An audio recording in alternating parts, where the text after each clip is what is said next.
దాన్ని తన్ని ఎంత సొక్కిపోయిందో. కిమర్థం తాడితం, అంత కష్టపడి ఎందుకు తన్నారు?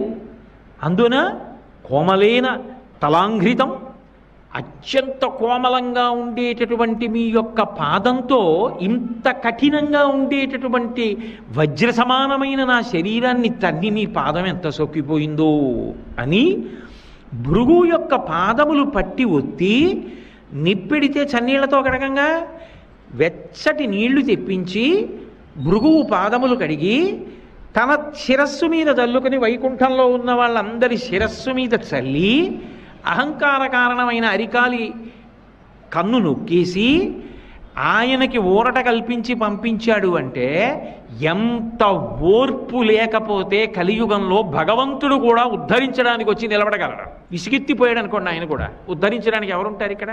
అంత ఓర్పుతో ఉండవలసినటువంటి అవతారం. ఎంత ఓర్పు లేకపోతే ఆ పద్మపీఠం మీద ఒక్కనాడు కాలు కదిపాడండి. ఒక్కనాడు ఎన్నాళ్ళు నించోనరా ఇలాగా, ఓ కుర్చీ వేయండి అని కూర్చున్నాడా? పడుకున్నాడా? నాకు ఇంతే సమయమా, ఎన్ని వేల మందిలా వస్తూ ఉంటారా, ఎంతమందిని నేను చూడనరా అన్నాడా? అలా చూస్తూనే ఉంటాడు, అనుగ్రహిస్తూనే ఉంటాడు. ఎక్కడో ఉండి మొరలు పెట్టుకున్నా ఆపద మొక్కల వాడి కాపాడుతూనే ఉంటాడు, క్షమిస్తూనే ఉంటాడు. అంత ఓర్పుతో రావాలి అవతారం. అందుకే మొదటే ఓర్పు పట్టి వచ్చింది. రావడం అన్ని అవతారాల్లాగా రాలేదు. భృగువు వెళ్ళి తంతే సహించి బయలుదేరాడు. అందుకే మీరు చూడండి, మొదట దయ కలుగుతుంది ఎప్పుడు మనిషికి. దయ కదిలితే కార్యం నడుస్తుంది. నేను అలా వెళ్ళిపోతున్నాను అనుకోండి, ఏదో దేవాలయంలోకి వెళ్ళి హుండీలో 100 రూపాయలు వేద్దాం అనుకుని వెడుతున్నాను. వెడుతుంటే ఒక పిల్ల తల్లి కంఠం పట్టుకుని గట్టిగా కౌగులించుకుని ఏడుస్తోంది. అమ్మా, అన్నం తిని 3 రోజులైంది, బయట వడగాట్పులు, ప్రేగులు తిరిగిపోతున్నాయమ్మా, ఆకలేస్తోందంటే మంచినీళ్లు తాగమంటావు, ఇవాళ మంచినీళ్లు తాగితే వాంతి అయిపోతోంది, ఏమైనా పెట్టమ్మా అని కొడుతోంది తల్లిని. నాకే లేదు, నీకు ఎక్కడ పెట్టనే అంటోంది తల్లి. తల్లి ఏడిస్తే తట్టుకోగలరు, పిల్ల ఏడిస్తే ఎవరు తట్టుకోలేరు. ఎందుకంటే కపటం ఉండదు. అందుకే శంకరాచార్యులు వారంతటి వారు కనకధార చేస్తే పక్షి ఏడుస్తోంది అనలేదు, పక్షి పిల్ల ఏడుస్తోంది అన్నారు. విహంగ శిశం విషణ్ణే దుష్కర్మ ఘర్మపనీయ చిరాయ దూరం నారాయణ ప్రణయని నయనాంబువాహ అన్నారు. వెంటనే 100 రూపాయలు హుండీలో సాయంకాలం ఇయ్యచ్చు. గబగబా పక్కనున్న దుకాణంలోకి వెళ్ళి ఓ 2 రొట్లు కొని, 2 మంచినీళ్ళ సీసాలు కొని, ఓ 2 పళ్ళు కొని తీసుకొచ్చి ముందు ఆ చెట్టు కింద కూర్చొని నువ్వు తిని పిల్లకి పెట్టవమ్మా అని అవి ముందు ఆ తల్లికి పిల్లకి ఇచ్చి పెడతానా వెళ్ళనా? నా దయ కలిగింది, నా దయ కదిలింది. అసలు ఆ పరిస్థితిని చూడగానే అబ్బా బాబోయ్ ఇంత దారుణంగా ఉన్నారే అని దయ కదిలితే అక్కరకు రావాలి అని నాలో ఉన్నటువంటి ఒక క్రియ కదిలింది. ఒక పని చేశాను. ముందు కనపడని దయ కదులుతుంది, కనపడేటటువంటి కర్మ నడుస్తుంది. దయ కదలకపోతే కర్మ ఎలా నడుస్తుంది? ఈశ్వరుడు భూమి మీదకి రావాలంటే ముందు ఆయన దయ కదలాలి. ఎవరా దయ? అమ్మవారే. వేదాంత దేశికులని మహానుభావులు వారు అందరిలాగా లక్ష్మీ శతకము అలా శతకాలు చేయలే, ఆయన దయాశతకము అని చేశారు. ఆ శతకం పేరే దయాశతకం. దయాశతకం పరమాద్భుతమైన శతకం. ఇప్పటికీ పద్మావతి అమ్మవారి దేవాలయంలో అప్పుడప్పుడు అందులో శ్లోకాలు చదువుతుంటారు. అందులో ఒక అద్భుతమైనటువంటి మాట అంటారు. అమ్మ, అహమస్మి అపరాధ చక్రవర్తి. నేనెవరో తెలుసా? నేను చక్రవర్తినమ్మా. దేనికి? అపరాధములు చెయ్యడంలో నా అంత చక్రవర్తి లేడు. చక్రవర్తి అంటే విశేషమైనటువంటి ఐశ్వర్యం ఉంటుంది. నా దగ్గరే ఉందో తెలుసా? విశేష సంఖ్యలో చేసిన పాపాలు ఉన్నాయి, అన్ని అపరాధాలు చేశాను. అహమస్మి అపరాధ చక్రవర్తి త్వంచ గుణేన సార్వభౌమి. అమ్మా, నువ్వు సార్వభౌమురాలివి, నీ దగ్గరే ఉంది. మమ్మల్ని క్షమించడానికి కావలసినన్ని మంచి గుణాలు ఉన్నాయి. కాబట్టి నా అపరాధాలని నువ్వు క్షమించు తల్లి. కరుణే ఓ దయామూర్తి. అమ్మవారిని దయా అనే పిలుస్తారు. అందుకే దయ ఎక్కడుంటుంది మనిషికి? ఎవరైనా చెయ్యకూడని పని చేశాడనుకోండి, అలా ఓ పసిపిల్ల ఆడుకుంటూ వెడుతోంది, వెళ్ళి ఆ పసిపిల్లని గట్టిగా గిల్లేసి ఏడుస్తుంటే సంతోషపడ్డాడు అనుకోండి, నీకు దయలేదురా అని ఇలా చెయ్యో తలో చూపించారు. దయలేదురా నీకు? ఇటురా ఆడుకుంటున్న పిల్లకి గిల్లి సంతోషపడతావు అంటారు. దయలేదా అని ఇక్కడ చూపిస్తారు. దయ ఎక్కడుంటుంది? పరమేశ్వరుడికి కూడా గుండెల్లోనే ఉండాలి. అందుకే ఈశానాం జగతోస్య వెంకటపతేర్విష్ణోః పరాం ప్రేయసీం తద్వక్షస్థల నిత్యవాసరసికాం తక్షాంతి సంవర్ధినీం పద్మాలంకృత పణిపల్లవయుగాం పద్మాసనస్తాం శ్రియం వాత్సల్యాదిగుణోజ్వలాం భగవతీం వందే జగన్మాతరం అంటారు. ఆవిడ రెండిటిని ఏకకాలంలో చేస్తూ ఉంటుంది. అందరం అపరాధాలు చేసి పెడుతున్నాం. ఎవరో మహాత్ములు కొంతమంది, మీ వంటి వారు పుణ్యాత్ములు ధర్మాత్ములు భగవంతుడు సంతోషించేటట్టు వెళ్ళవచ్చుగాక, కానీ నా వంటి వారి సంఖ్య ఎక్కువ ఉంటుంది కదా. అధర్మం చేసిన వాడు, ఆర్తితో ఉన్నవాళ్ళు ఎక్కువ మందిని వెళుతుంటాం. వెళుతున్నప్పుడు భగవంతుడు ఏమిటి ఇంకా దీనికి అంతూ పొంతూ లేదా, రోజు రోజుకి పెరిగిపోతున్నారా అని విసుక్కోకుండా ఉండాలి అంటే ఓర్పు పెరుగుతూ ఉండాలి. అమ్మో, వేదాంత దేశికులు అద్భుతమైన మాట అన్నారు. సర్వసాధారణంగా ఆయుధాలని కూడా సానబట్టుకుంటారు. ఎందుకని అంటే అవి మొరటుగా అయిపోయాయి అనుకోండి, ప్రయోగించినప్పుడు పనిచేయద్దు. అందుకని వాటిని కూడా సానబట్టుకుంటారు. ఏదో ఇంట్లో కత్తులు చాకులు ఇటువంటివి సానబట్టుకున్నట్టు. సానబట్టుకోవడం ఎందుకు అంటే కూరగాయలు అవి తేలిగ్గా తరుక్కోవడానికి అని నా ఉద్దేశం, అన్య ప్రయోజనాలకని కాదు. కాబట్టి ఇంట్లో ఉన్న పదునైన పరికరములను సానపెట్టుకుని సిద్ధం చేసుకున్నట్టే ఈశ్వరుడు కూడా అప్పుడప్పుడు ఆయుధములను సానపట్టుకుంటూ ఉంటాట. చక్రం ఇటువంటివి. వేదాంత దేశికులు అన్నారు, అమ్మవారు నే పడతానులేండి అని ఆ ఆయుధాలు తీసుకుని దయతో సానబట్టిందిట. ఇప్పుడు దయతో సానబట్టింది కాబట్టి ఆ ఆయుధాలు వచ్చి తగిలినా మనం చెయ్యం. అది తీసి ఆయన ప్రయోగిద్దాం అనుకున్నా ఆయనకి దయ కలుగుతుంది. తక్షాంతి సంవర్ధిని. ఆవిడ ఇక్కడ కూర్చుని ఓర్పు పట్టండి, ఓర్పు పట్టండి, మరి కలియుగం కదా అని అలా చెప్తూనే ఉంటుంది. ఇంటి ఇల్లాలు మంచి మాటలు చెప్తోంది అనుకోండి, పోన్లిద్దరూ ఓర్పు పట్టండి మనవాళ్ళు కదా అంటోంది అనుకోండి, ఆయన ఉల్లాసంగా చేస్తాడు. మీకు ఎందుకంటారు ఇవన్నీ అని 10 మాటలు అందనుకోండి, అబ్బో ఇవన్నీ ఎక్కడ పడతానండి అని ఆయన అంటాడు.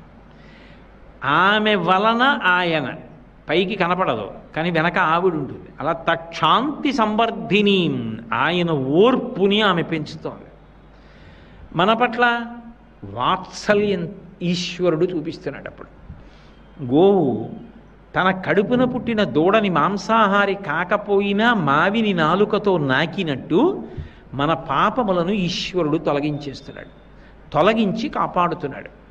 కాపాడడానికి ఆవిడ ముందు కదులుతోంది. కదలడం కూడా ఏదో సామాన్యంగా కదలడం కాదు. శ్రీగుణరత్న కోశంలో పరాశర భట్టర్లు ఒక అద్భుతమైన మాట అంటారు. ఐశ్వర్యమక్షరగతిం పరమం పదం వా కస్మై చితంజలిభరం వహతే వితీర్య అస్మైన కించిచితం కృతం ఇచ్చదాంబ త్వం లజ్జసే కథయకోయ ద్వారభావ అంటారు. త్రికరణ శుద్ధిగా ఎవరో వెళ్ళి అమ్మవారి దగ్గర ఇలా నమస్కారం పెట్టేట, అంజలి ఘటించాడు. త్రికరణ శుద్ధిగా పెట్టాడు నమస్కారం. ఒరే నువ్వు ఇంత త్రికరణ శుద్ధిగా నాకు అంజలి ఘటించావు, ఇహలోకమునందు నువ్వు సమస్త భోగములను అనుభవించు ఇస్తుందిట.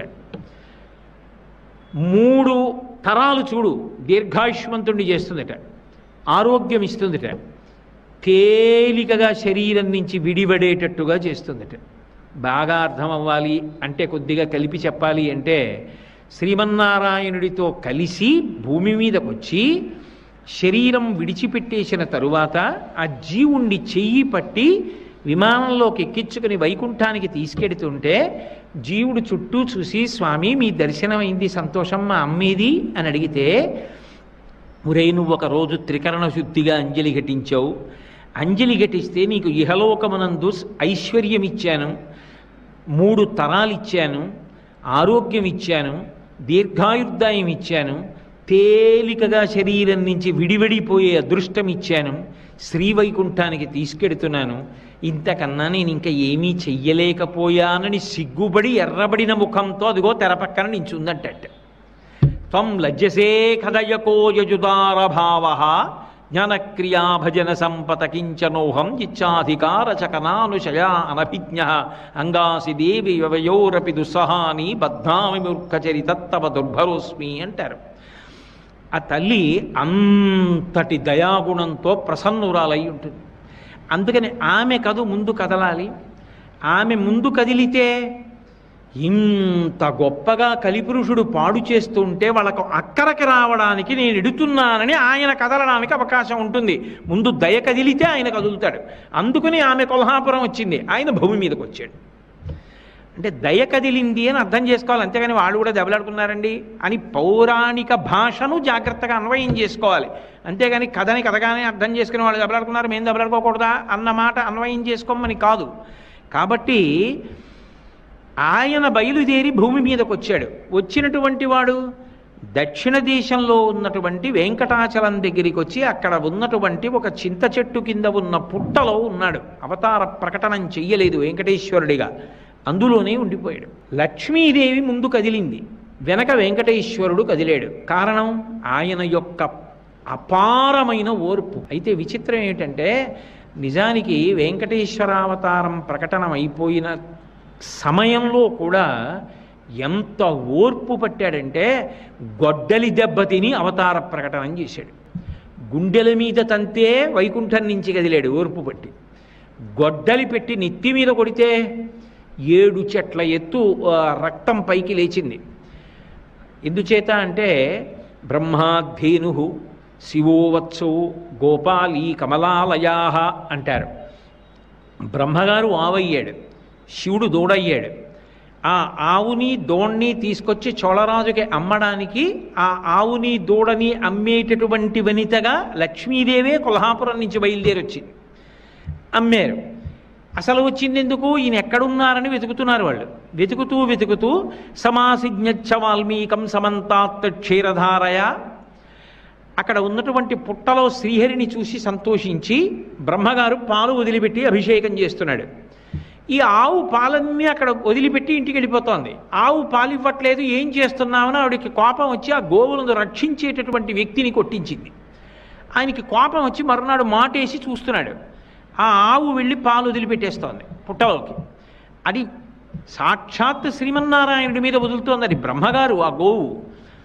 కానీ నిష్కారణంగా నేను దెబ్బలు తిన్నాను, ఈ ఆవు తీసుకెళ్ళి పుట్టలో పాలు వదిలేస్తోందని కోపం వచ్చి ఆ కోపంలో యుక్తాయుక్త విచక్షణ మరిచిపోయి అన్ని దెబ్బలు తిన్నాడు కదూ, మరి ఆ బాధ ఆక్రోశం ఉంటాయి కదూ, చటుక్కున చేతిలో ఉన్న గొడ్డలి తీసి ఆవు మీదకి విసిరాడు.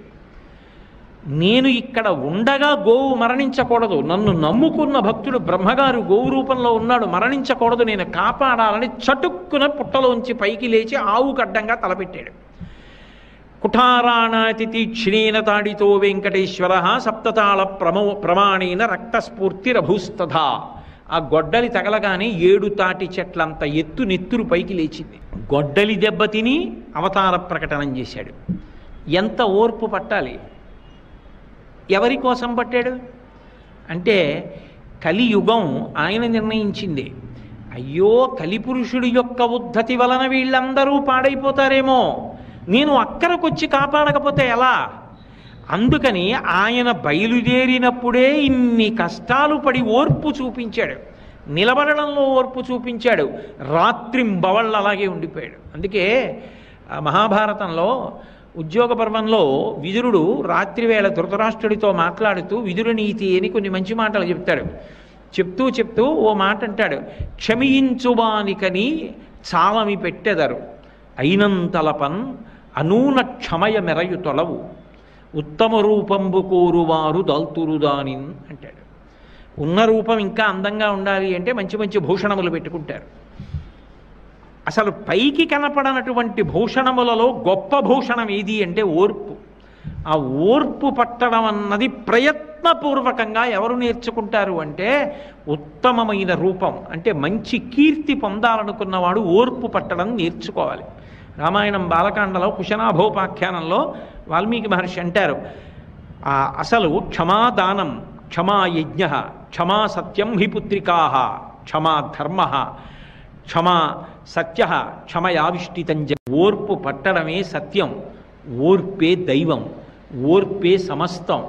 ఓర్పు లేనివాడు లోకంలో సాధించగలిగినది ఉండదు. ఎవడు ఓర్పు పట్టగలడో వాడే విజయాన్ని చిట్ట చివరికి సాధిస్తాడు. తులసీదాస్ గారు అంటారు, ధీరే ధీరే రేమన ధీరే సబకు చెహోయ్ మాలీసించే సౌకర్యే ఋతువాయే ఫల్హోయ్ అంటారు. ఇవాళ మొక్క వేసి నేను రాత్రింబవళ్ళు నీళ్లు పోస్తే కుళ్ళిపోతుంది. అది పెద్దదయ్యే వరకు ఎదురు చూస్తే అప్పుడు అది కాయలు కాస్తుంది. ఓర్పు ఉండాలి. ఓర్పు లేకుండా ఏది సాధించలేడు మనిషి. ఆ ఓర్పు పట్టడం నేర్చుకోండి తప్ప కలిపురుషుడికి ఉద్ధతికి లొంగిపోయి తప్పు పనులు చేయడం కాదు. ఓర్పు పట్టి మనిషి ధార్మికంగా ప్రవర్తించడం నేర్చుకోండని చెప్పడానికి తాను అంత ఓర్పు పట్టినటువంటి అవతారం వెంకటేశ్వర అవతారం. అందుకే అటువంటి అవతారం ఈ లోకంలో ఇంకొకటి లేదు. వెంకటేశ సమో దేవో నభూతో నభవిష్యతి. అందుకే ఆ తల్లి లక్ష్మీదేవి ఒక మాట అడిగింది. వెంకటాచల మహాత్మ్యము అని చెప్పి తరిగొండ వెంగమాంబ గారు చేశారు. అయితే ఒక గ్రంథాన్ని పరిశీలించేటప్పుడు అది ఏ కాలంలో వ్రాయబడింది, ఎంత ప్రాచీనమైన గ్రంథం అన్నది ఎంత అవసరమో, గ్రంథకర్త ఎంత శక్తివంతులు, ఎంత భగవదానుగ్రహ సంపన్నులు అన్నదాన్ని కూడా పరిశీలించవలసి ఉంటుంది. తరిగొండ వెంగమాంబ గారంటే సామాన్యమైన వ్యక్తి కాదు. ఆవిడ భాగవతం చదువుతుంటే తన కథ అయినా సరే వెంకటేశ్వరుడు రాత్రివేళ వచ్చి తూగుటుయ్యలలో కూర్చుని ఉయ్యాల ఊగుతూ కళ్ళు మూసుకొని కొడుతూ వింటూ ఉండేవట. ఆవిడ భాగవతం చెప్తుంటే, ఆవిడ గ్రంథరచన చేసినవి చదువుతుంటే శ్రీ వెంకటేశ్వరుడంతటి వాడు చెవి ఒగ్గి వింటూ ఉండేవాడు. ఆయన వింటుండగా అది సత్యము కానిదనుకోండి ఆయన ఎలా అంగీకరిస్తాడు? అంతటి మహాభక్తురాలు. ఇప్పటికీ సవికల్ప సమాధిలో ఉంది ఆవిడ. తరిగొండ వెంగమాంబ గారి పేరు మీద ఉన్నటువంటి పాఠశాల వరాహస్వామి గెస్ట్ హౌస్ వెనకాతలే ఉంది. అక్కడే బృందావనంలో ఉంది ఆ తల్లి. ఆవిడ రాత్రివేళ ఆనందనిలయం తలుపులు వేసేసిన తరువాత సొరంగ మార్గంలో వెంకటేశ్వరుడి దగ్గరికి వెడుతూ ఉండేది. ఒకప్పుడు హాతీరాం బాబాజీ మఠానికి సంబంధించినటువంటి వాళ్ళు లోపల మాటు వేసి కూర్చుని ఆ తల్లిని చూశారు కూడా. అలా అంత శక్తి కలిగినటువంటి తల్లి, అంతటి మహోపాసకురాలు. ఆవిడ ఒక అద్భుతమైనటువంటి ఘట్టాన్ని ఇచ్చారు. పద్మావతి పరిణయం అయిపోయిన తర్వాత లక్ష్మీదేవి వెంకటేశ్వరుడితో ఏకాంతంలో మాట్లాడుతూ ఒక మాట అంది. అనగా పిండికి నేను వచ్చినప్పుడిచట ధనంబు లేదని చెప్పిన తప్పే, అట్లు చెప్పినన్ ప్రేమతో ధనంబు నేనియనే, నన్నప్పుడు తేరచేసి ధనదున్ నా పిండ్లికి నీవు అప్పు ఇమ్మని యాచించుట ఏమి కార్యము తెలుపుమా ఓ వెంకటేశ అంటుంది. ఓ వెంకటేశ్వర, నాకు ఓ మాట చెప్పు. నిజంగా ఈ అవతారంలో నువ్వు వైకుంఠం నుంచి వచ్చినప్పుడు నీ దగ్గర డబ్బేమీ లేదనుకో, పోనీ అనుకో, పద్మావతి పరిణయానికి డబ్బులు కావలసి వచ్చాయనుకో. నేను వచ్చాను కదా పెళ్ళికి కొల్హాపురం నుంచి, ఏదో పాతాళలోకం నుంచి వచ్చానుగా సూర్యభగవానుడు వచ్చినప్పుడు లక్ష్మి పెళ్ళికి డబ్బులు లేవంటే నేను ఇవ్వనా ప్రేమతో? నువ్వు నన్నడగకుండా నన్నప్పుడు తేరచేసి ధనదున్ నా పిండ్లికి ధనమిమ్మని అప్పు చేయుట ఏమందున్ జగన్నాయక. ఓ జగన్నాథుడా, కుబేరుడి దగ్గరికి వెళ్ళి లక్ష్మీపతివి నా పెళ్ళికి అప్పిమ్మని, పైగా ఓ నోటు రాసిచ్చి దానికి రుణపత్రం ఇచ్చి డబ్బు అప్పుచ్చుకుని పెళ్లి చేసుకున్నావా? ఎందుకు చేసావలా అని అడిగింది. అడిగితే ఆయన అప్పుడు ఒక మాట చెప్పాడు. లక్ష్మి, నువ్వు డబ్బు ఇవ్వలేవని కాదు, నేను డబ్బు సృజించలేక కాదు. నేను శ్రీయప్పతిని, నువ్వు నా భార్యవి.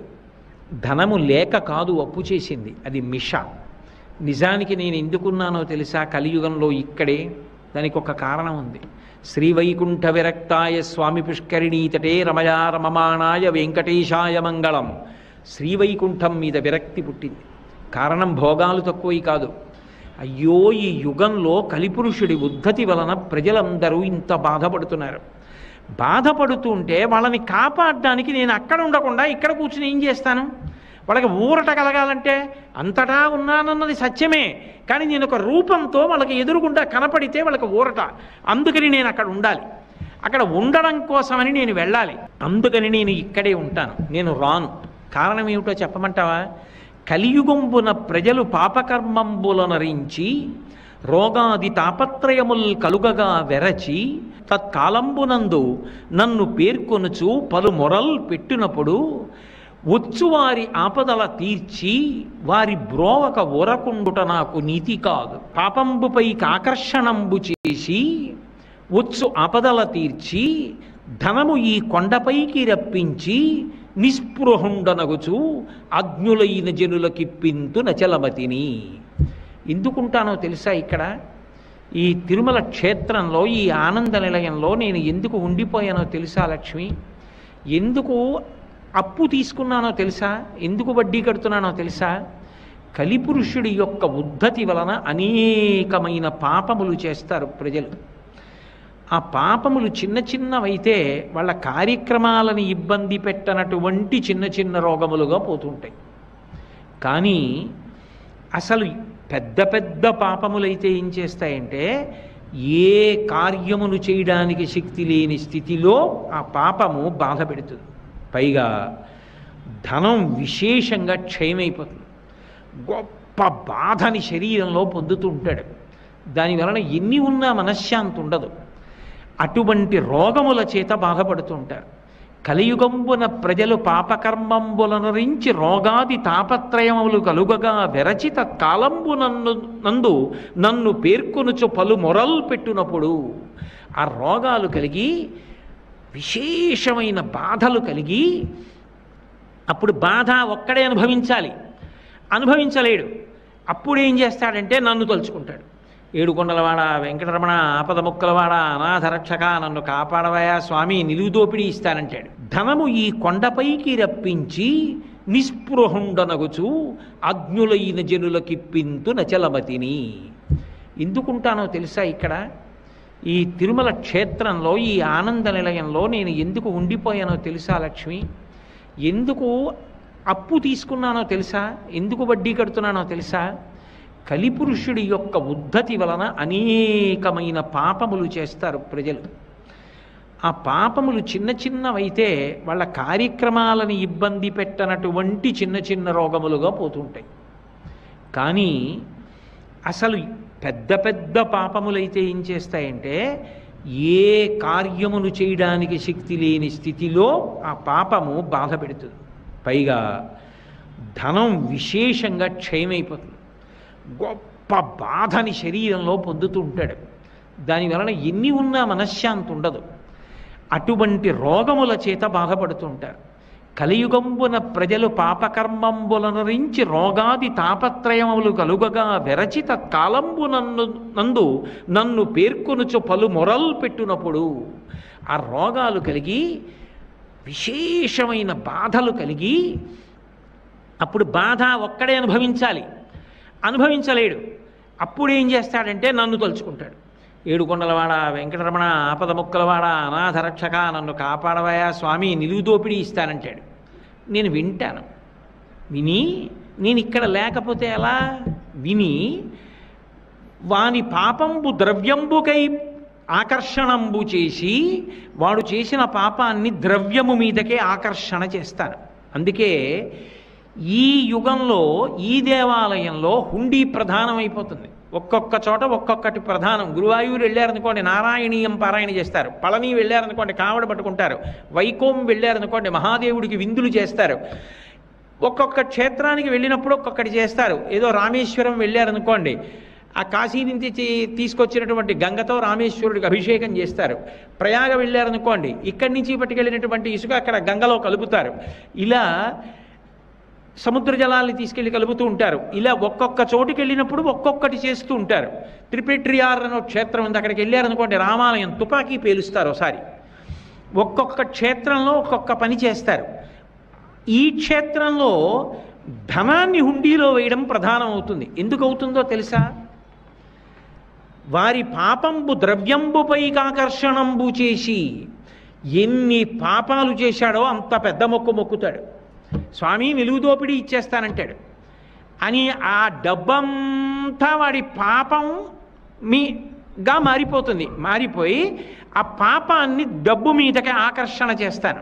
ఇప్పుడు వాడే అది పట్టుకుని కొండ మీదకి వస్తాడు. నేను లేకపోతే వాడి కష్టాన్ని తీర్చేది ఎవరు? కలిపురుషుడి ఉద్ధతి వలన కదూ ఈ తప్పులు చేసేసాడు, అనుభవిస్తున్నాడు.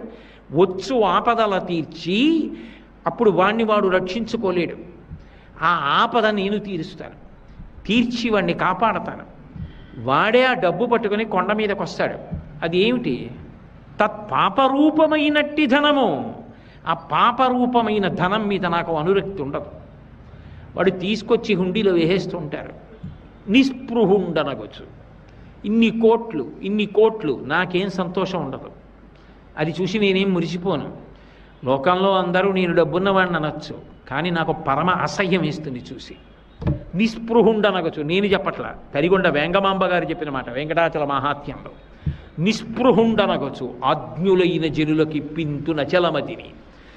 డబ్బు పోతే ఏడుస్తారు, కానీ నేను ఆ డబ్బు వెళ్ళిపోతుంటే సంతోషపడిపోతుంటాను. అమ్మయ్య అని ఆజ్ఞులైన జనులకు ఏవేవో సౌకర్యాలు, కళ్యాణ మంటపాలనండి, వైద్యశాలలనండి, విద్యాశాలలనండి, ఏవో ఒకటి ప్రజలకి పెట్టించండి అవన్నీ పంపించేస్తూ ఉంటాను తప్ప అందులో ₹1 కాసు నేను అట్టి పెట్టుకోను. తత్పాపరూపమైనట్టి ధనము నాకు ఇష్టం ఉండదు. మరి ఏమండి మీరు ఆ డబ్బు తీసుకోక వడ్డీ ఎలా కడతారు? నా దగ్గర వద్దంటారు ఎలా అంటే, ఇలను ధర్మాత్ములైన వారిచ్చినట్టి పరమ ధార్మికుడైన వాడు ఉంటాడు. వాడికి ధర్మానుష్ఠానం అంటే మహాప్రీతి, ధర్మం అంటే అంత నమ్మకం. వాడు బయలుదేరుతాడు ఇంటి దగ్గర వెంకటాచలం వెడతానని. వాడు వెంకటాచలం వెడతానని బయలుదేరగానే నా ముఖం ఇంత అయిపోతుంది. ఇప్పటికీ వెంకటాచలంలో పెద్దలు చెప్తూ ఉంటారు, ఒక్కొక్కసారి స్వామివారి ముఖం కళలాడిపోతుంది, అంత ఆనందపడిపోతారని. వాళ్ళు అనుకుంటారట ఎవరో ధార్మికుడు బయలుదేరాడని. నాకు పేర్లు చెప్పడం ఇష్టం లేక చెప్పట్లేదు. అక్కడ ఉన్న అధికారులే చెప్తుంటారు, ఆయన ఎవరో వస్తాడు, ఆయన ఎవరెవరికి తెలియదు, ఆయన వస్తాడు, స్వామిని చూస్తాడు, స్వామి పొంగిపోతాడు ఆయన్ని చూసి, ఆయన వెళ్ళిపోతాడు. ఈయన చిన్నపుచ్చుకుంటాడు, అయ్యో వెళ్ళిపోయాడే, మళ్ళీ ఎప్పుడు వస్తాడో అనుకుంటాడట. ఇలను పుణ్యాత్ములైన వారిచ్చినట్టి ధనము నే కొంత గైకొని కొంత ధనతుకు వడ్డీకి ఇచ్చి వింతలేన చేయుచుండెదననుచు మచికను బలికే. ఆ ధర్మాత్ముడైన వాడు హుండీ దగ్గరికి వస్తాడు. వాడేం పెద్ద పెద్ద నోట్ల కట్టలు బంగారం ముద్దలు వాడేం వేయడు. వాడు ఏదో జాగ్రత్తగా పంచ మడతలో పెట్టుకున్నది ఏదో తీసి ఆ హుండీలో ఇలా వేస్తాడు. నేనేం చేస్తానో తెలుసా? అది హుండీలో పడిపోకుండా ఎవరికీ కనపడకుండా చెయ్యి పెడతాను.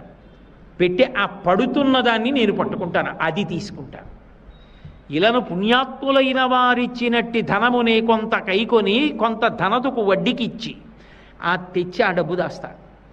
ఆ డబ్బులోంచి కుబేరుడికి వడ్డీ కడతా, కొంత నా జేబులో ఖర్చులకి పెట్టుకుంటా.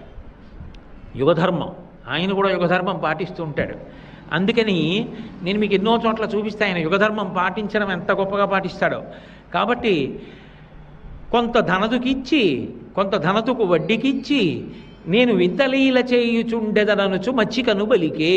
నేను వింతలీల చేస్తూ ఉంటాను లక్ష్మి, పాపాలు చేశారని చెప్పి చంపేను, అవకాశం ఇచ్చి మారమని చెప్తాను. ఏం సాధించావు పాపం చేసి? ఏం సుఖపడ్డావు? ఏం సంతోషపడ్డావు? ఏం రక్షింపబడ్డావు?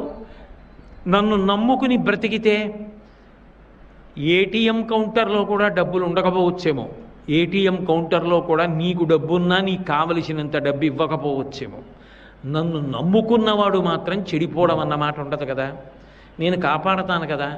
కలలోనంతన్మున్నెరుంగని మహాకష్టాత్ముడైనట్టి దుర్బలుడాపత్ సమయంబునన్ నిజ పదాబ్జాతంబు ఉల్లంబునం తలపన్ అంతని వచ్చి ఆర్తిహరుడై తన్నైన ఇచ్చం సునిశ్చల భక్తిభావములను భజించు వారికెడడే సంపద్విశేషోన్నతులు అంటుంది కుచేలుడి భార్య భాగవతంలో.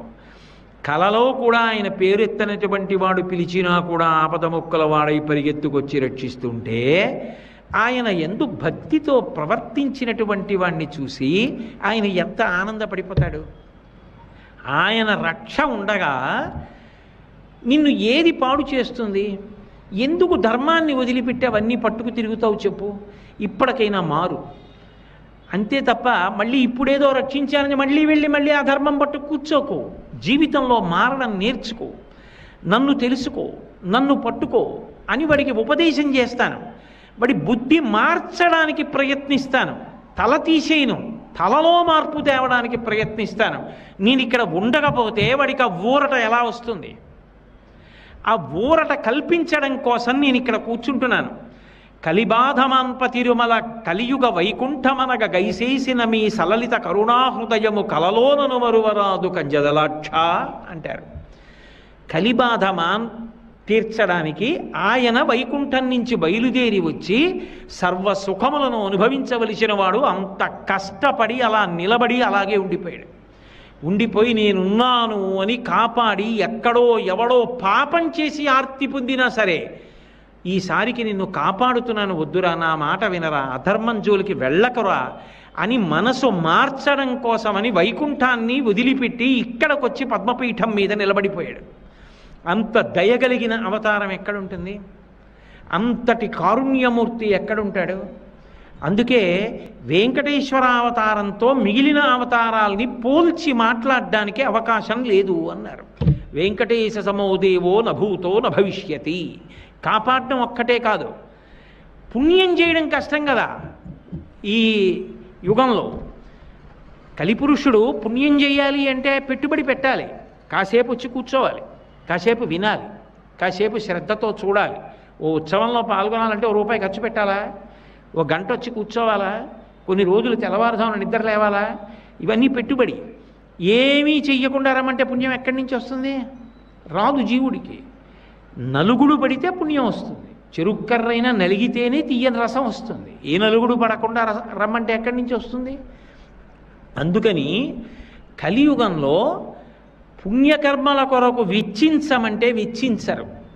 కానీ నేను వాళ్ళకి ఒక గొప్ప పుణ్యాన్ని కట్టబెడతాను ఇక్కడ నిలబడి. ఏమి కట్టబెడతాను అంటే స్కంద పురాణంలో శ్రీ వెంకటేశ్వరుని యొక్క మూర్తిని దర్శనం చేసినంత మాత్రం చేత సకల తీర్థముల యందు స్నానము చేశాడని, అందరూ దేవతల్ని దర్శనం చేశాడని ఫలితాన్ని పొందడానికి అవకాశం ఉంటుంది. అంత గొప్ప దర్శన ఫలితాన్ని భక్తులందరికీ కట్టపెట్టడం కోసం కలియుగం కాబట్టి కలిపురుషుని యొక్క ప్రచోదనం మేరకి బుద్ధిలో వచ్చేటటువంటి వైక్లభ్యముల వలన చేసేటటువంటి పాపముల నుంచి మనుష్యుణ్ణి విముక్తుణ్ణి చేయడం కోసం వెంకటేశ్వర స్వరూపంగా మీరు ఇలా నిలబడండి అని ఎవ్వరూ అడగకపోయినా తానంత తానుగా ఆ భంగిమను నిర్ణయం చేసుకొని, ఆ ముద్రలను నిర్ణయం చేసుకొని స్వామి ఆ శేషశైలం మీద ఆనందనిలయ విమానంలో పద్మపీఠం మీద అలా నిలబడి ఉన్నాడు. అది కేవలంగా ఒక మూర్తి కాదు, దానిని దేవతా సంఘములు తయారు చేయలేదు, విశ్వకర్మ చెక్కలేదు. అది ఎవరు మీరు ఇలా ఉండండి అని ప్రార్థన చేస్తే పట్టిన భంగిమ కాదు. సాక్షాత్ శ్రీమన్నారాయణుడే లోకానికి అంతటికీ కూడా ఒక సందేశం ఇవ్వడం కోసమని మౌన వ్యాఖ్య చెయ్యడం కోసం ఒక ప్రత్యేకమైనటువంటి ముద్ర పట్టి నిల్చున్నటువంటి మూర్తి అని మీకు వివరణ చేయడం జరిగింది. పద్మాసనస్థయౌ పద్మావతీదేవి నిజవక్షమందున నిలుపుకొనుచు జనులకు తన చరణములే గతి అని దక్షిణకరము పాదములు చూప, తన చరణములు నమ్మిన వారలకు ఈ భవాంబోధి కటిదగ్నమగునటంచు, వామహస్తంబు కటిభాగమున నుంచి చూపరులకు సంకేతించుచుండ, పరమ పావన శేష పర్వతము మీద అలరు ఆనంద నిలయమందనును నిలచి దివ్యమంగళ విగ్రహుండవ్యయుండు పరమ పావనుడు శ్రీ వెంకటేశ్వరుడు వేడికా అంటారు. ఆ వెంకటేశ్వర స్వామి వారి యొక్క మూర్తి వైభవాన్ని చెప్తూ ఆయన నిలబడినప్పుడు కొద్దిగా ఎడం పక్కకి వంగినట్టుగా ఉంటారు. ముఖమున చిరునవ్వు స్పష్టంగా కనపడుతూ ఉంటుంది. మూతి ఏదో సున్నా చుట్టినట్టుగా ఉండి ప్రహృష్టవదనంతో ఉంటారు. ఎంతో సంతోషంగా ఉంటారు. బాగా పట్టి పట్టి చూస్తే 2 కన్నులు మూసుకుని ఉన్నారా అని అనిపిస్తుంది. ఆ ఊర్ధ్వపుండ్రములు కూడా అంతగా పెట్టబడి ఉంటాయి. అసలు నిజానికి కన్నులు తెరిచి చూసినప్పుడు కనపడేటటువంటి వస్తువులన్నింటి వలన పొందేటటువంటి సంతోషము కన్నా కన్నులు మూసుకుని నువ్వెవరో తెలుసుకొని నీలో ఉన్నటువంటి ఆత్మని అనుభవంలోకి తెచ్చుకున్న నాడు కలిగేటటువంటి ఆనందమే మనుష్య జన్మ యొక్క పరమావధి అని తెలియచేయడానికి ఆయన లోచూపుతో చూస్తూ ఉంటాడు. పై కన్నులతో కాదు. వచ్చినవాడి మనసులో ఉన్న కోరిక, ఆయన యొక్క సాధన, ఆయన యొక్క ధర్మానుష్ఠాన బలం, ఇవన్నీ కూడా ఆయనకి తెలియనివేం కావు, సర్వజ్ఞుడు. కన్నులు మూసుకొని పై కన్నులతో కాకుండా లోనేత్రంతో పరిశీలిస్తూ ఉంటాడు. అలా నిలబడి ఉండడంలో పద్మాసనస్థయో పద్మావతీదేవి నిజవక్షమందున నిలుపుకొనుచు. తిరుపతి క్షేత్రంలో 3 పద్మావతులు ఉన్నారు. ఎందుచేత ఈ మాట అంటున్నాను అంటే, శ్రీ వెంకటేశ్వర స్వామి వక్షస్థలంలో అధివసించి ఉన్నటువంటి వ్యూహస్వరూపమైనటువంటి లక్ష్మీదేవి ఒకరు. కౌస్తుభము ఉండే చోట ఆమె ఉంటుంది అని.